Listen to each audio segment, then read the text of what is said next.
Hello there YouTube, it's your boy B3 back with another kicking action figure review.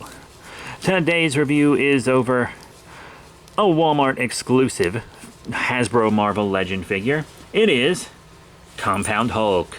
If you're not familiar with Compound Hulk, you can clearly see he's half green Hulk, half a red Hulk, but it's not like a Hulk with both powers. This is actually a fusion of them. The Impossible Man fused them together so that they could defeat Zimnu, the Monster Maker, who many of you might be the most familiar with from Immortal Hulk these days.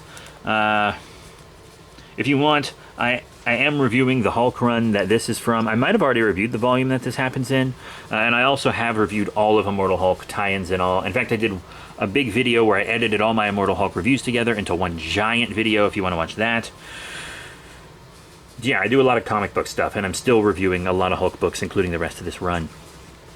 Anyhow, it's a very cool figure. It's really just this Hulk mold with a new head and new paint job. But it is really cool. I really like it. Now, before you see what I did to this figure, this was an accident, okay? I'm going to show you the back of the figure. And a lot of you are probably already going to know what I did. Yeah, I messed him up.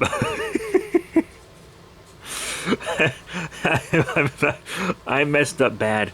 I had him standing up against a cloth background. Yeah, a black cloth background, and I guess the dye seeped into him. That is a thing that can happen. And it looks really awful on the green parts. It actually looks really good on the red. Like, it looks like a cool shading, like a cool wash or something on the red. But on the green, it looks effing terrible. If anyone knows how to get that out, let my dumbass know. No more cloth backgrounds for me. And there will be one more figure, I think, that I have to do a feature review of that also has a bit of that damage on it. It's a Power Ranger Ninja Turtle crossover figure. Oh well. Luckily, it's on the back and not the front. But... oh, Kitty's gonna jump. Oh, good big jump. Anyway, he's got a lot of good detail, a lot of good muscle texture, a lot of cool veins, very clean split of the paint down the middle. I really like the head sculpt. The nice gold eye for the Red Hulk and the normie eye for Green Hulk. Big Red Hulk fan here. I've really become a big Hulk fan in recent years. I wasn't a big Hulk fan for a long time, and Immortal Hulk really did do it for me, I gotta say. It brought me into the Hulk, and I haven't left.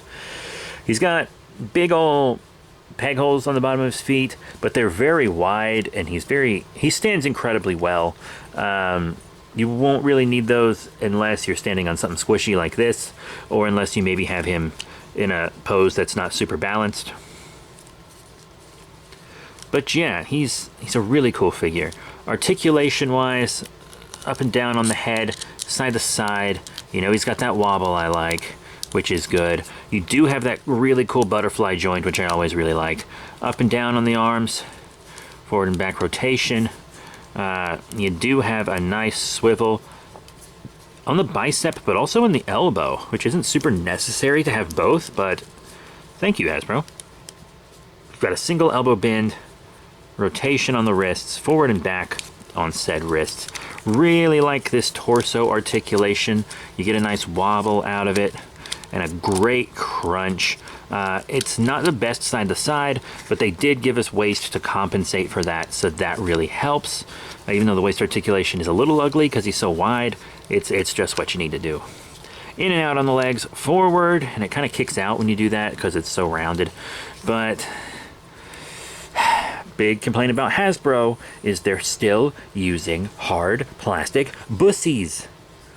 Take a page out of McFarlane and NECA's book, guys. Use those soft rubber bussies so I can kick the legs back. I mean, they go back a tiny bit, but not enough to matter. And they kind of get pushed back forward as soon as you let them go. Then you've got a nice swivel right there on that delicious thigh meat. A double knee bend. Up and down on the feeties, and a great ankle pivot. Oh, God. Yeah, move me. Anyhow. That is it for articulation. Now how about accessories? There really isn't much accessory-wise. There is, as you can see, a green fist and an open red hand.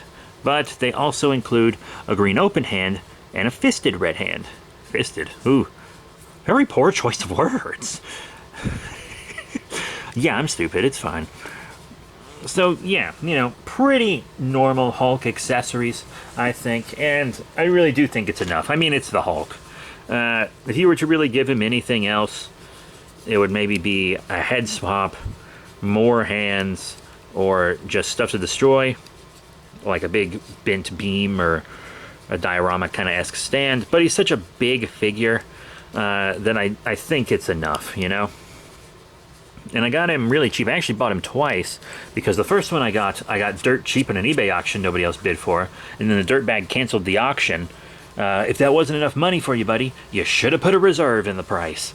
Or just started the bidding at something you were comfortable with, which is what I do on my eBay page, where you can buy action figures and trading cards and comic books. Wow, go check it out. That's right, I self-promote, and it's a superior eBay page. That's right, I have this here just for that joke. Goodbye. Anyhow, let's get to some size comparisons. First up, I'm going to show him with some of my favorites from Marvel, like Spider-Man, the Tokusatsu Toei Japanese Spider-Man. He's kind of a normal 6-inch sized Marvel legend. Very cool. And then you also have another kind of deluxe Marvel legend. This was also my last review, the Cyborg Spider-Woman, who I think he looks pretty damn good with, don't you? Now let's show him with some Hulk-related figures, like the Red She-Hulk from several years ago. I think that works. I mean, this was also around the time, like this happened around the time Red She-Hulk was also introduced, because she came into the comics very shortly after Red Hulk. And I still don't think we entirely had Red Hulk's identity when this story happened. Whoa, that was a rubber band. But oh well, it's fine, it's kosher, it's dank, it's memes. But yeah, I think they look pretty good together. I think we do deserve a new Red She-Hulk figure. Maybe a bigger one who can actually hold her accessories. You'll hear more about that in her review. I also have yet to review the Japanese Spider-Man. But here's one I have reviewed. It's a Build-A-Figure and incredibly relevant. It is some new. Yes, so this is who the Hulk fought when the Hulks fused and took this form, thanks to the Impossible Man. I think they're perfect for each other. Really, I think that looks quite good. I'm very happy with that. Wow. Yes, yes, please, Daddy-oso. I likey. Anyway, maybe I should stop. Yeah, I think so. Goodbye, friend. Goodbye, pal. So all in all, what are my final thoughts on the Hasbro Marvel Legends Wal-Mart exclusive Compound Hulk? Well, he's pretty cool. I actually quite like him.